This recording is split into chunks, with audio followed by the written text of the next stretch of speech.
Up to this point, I've made 2 videos about chiseled blocks in Minecraft and what I think they represent, and this video is a sequel to the better of those 2 videos. So if you want context, you can go and watch that video. It's not too bad after the second half, and if you want to skip chapters, you can do that, but context doesn't actually make this like more reasonable. So if it isn't interesting, context isn't necessary. So then come back to this one, because even though this intro is pretty bad, the rest of the video isn't that bad.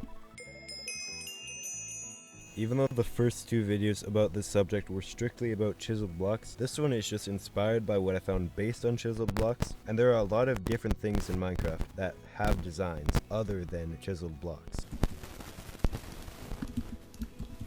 This is every pottery sherd in the game, this is every armor trim, and this is every glazed terracotta block, along with the first thing that came to mind when I saw them. But even though these all have designs on them, none of them really looked to me like they had a timeline to them. The first time that I laid out chiseled blocks, whenever that happened, I immediately started to piece together information, but here it's pretty clear there's no like flow between them, and the only thing I can get out of this is that these 4 mobs are really important to the people that made these designs, especially the breezes. And before you say that glazed red terracotta isn't supposed to be a breeze, I thought that too, but then I realized that these spawn in trial chambers, which is the breeze structure. So all of these mobs have a few representations across at least a few different like mediums. You could argue that the skeleton has 3 paintings because of this one.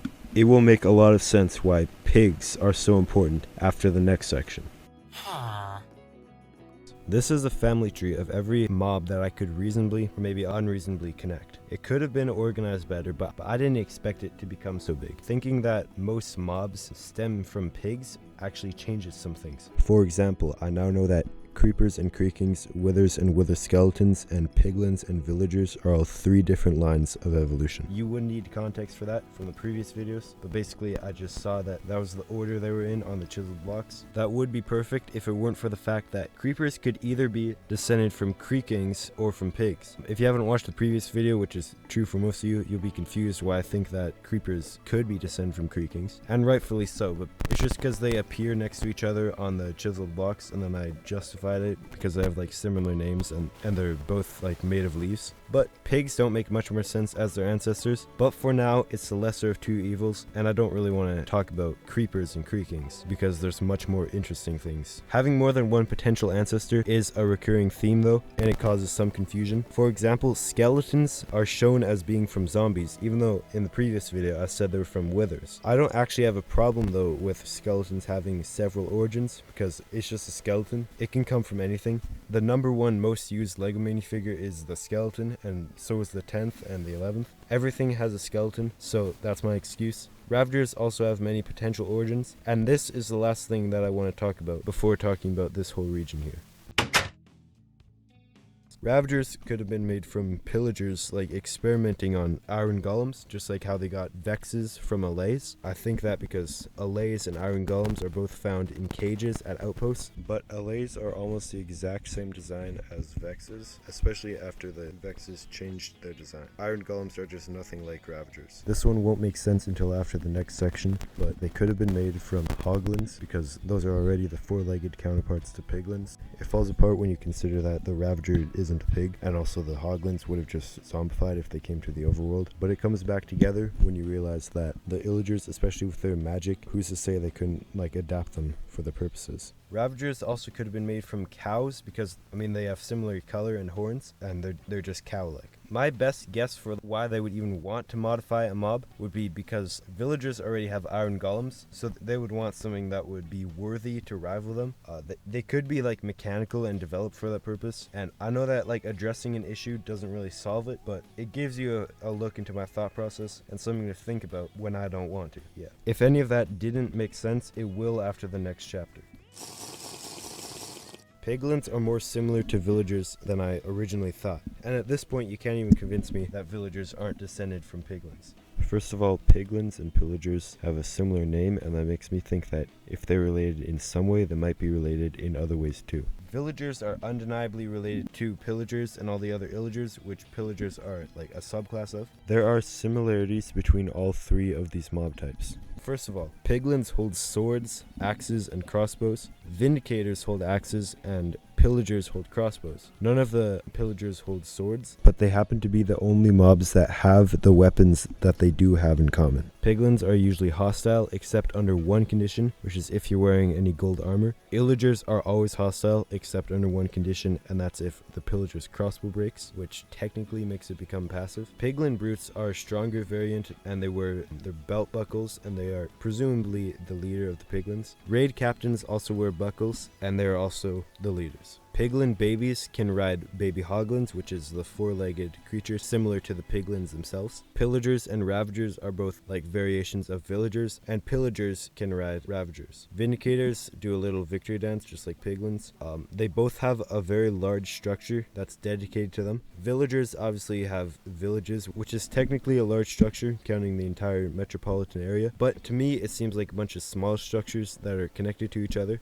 It is still a large structure, but just not in the same way as the other ones. Felt like it was worth to mention that. Villagers and Illagers are obviously alike, and I don't feel compelled to go over the obvious common knowledge ways that they're alike, but there's still a connection that I want to take this opportunity to make. Basically, illusioners and evokers both use magic. Isologers do too, but I will talk a little bit more about that later. Those are all types of Illagers. Witches are an ally to Illagers, and villagers can be turned into witches when they're struck by lightning. So witches seem to be the link between villagers and Illagers. So at some point, some villagers probably turned into witches, and then from there it converted some regular villagers with their magic or whatever to start the whole Illager movement that led to Illagers and villagers parting ways and becoming different species entirely. So witches obviously would have taught them magic in this case. This is consistent with witches being relatively uncommon, and they're also always found alone because they would only be spawned when a villager is struck by lightning, and pillagers are numerous because there's a lot of villagers that could join a movement. I have already gone over this in the previous video,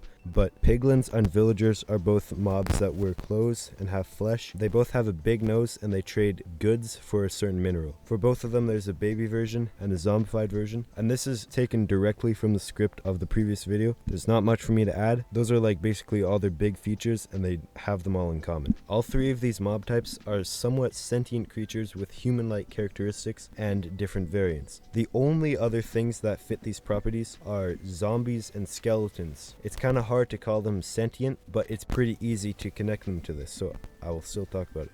Skeletons are decayed versions of zombies, obviously, and zombies are undead versions of Steve. Steve is a human, and villagers are also human too, so they're related to Steve. Other than that, there are still a few parts of this tree that I want to talk about.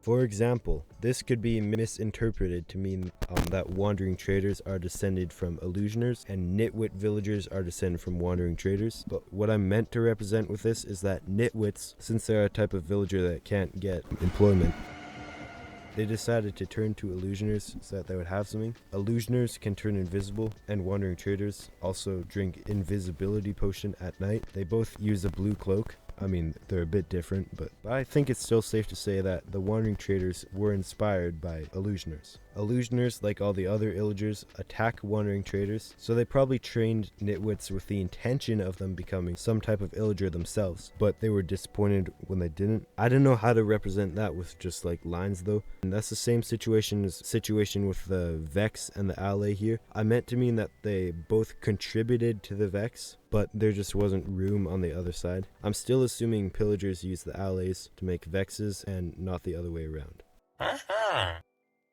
The only reason that these lines are red is just so that they won't be confused with the black lines that they had to intercept. These question marks are just to mean that I'm not sure if this connection makes any sense. You can obviously connect other skins to Steve, but Steve is usually used as the representation of the human or the player in Minecraft. This arrow serves no extra purpose. I just wanted to add it as an experiment, and I didn't take it down.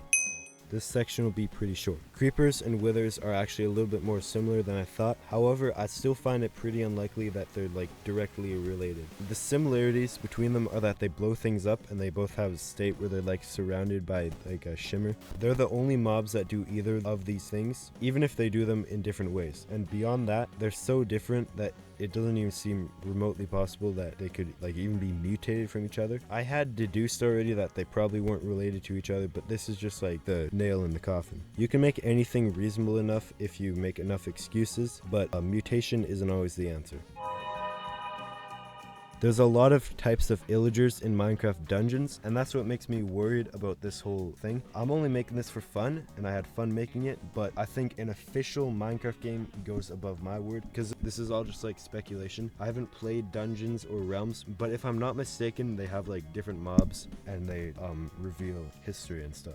That's basically the end of the video now. I was gonna make a big outro, but I realized it's too advanced for me, so the script to what that would have been is probably in the description right now. Maybe someday, if I'm like better at making stuff, then I will actually make it, but just imagine it right now as being a well animated sequence. And yeah, goodbye.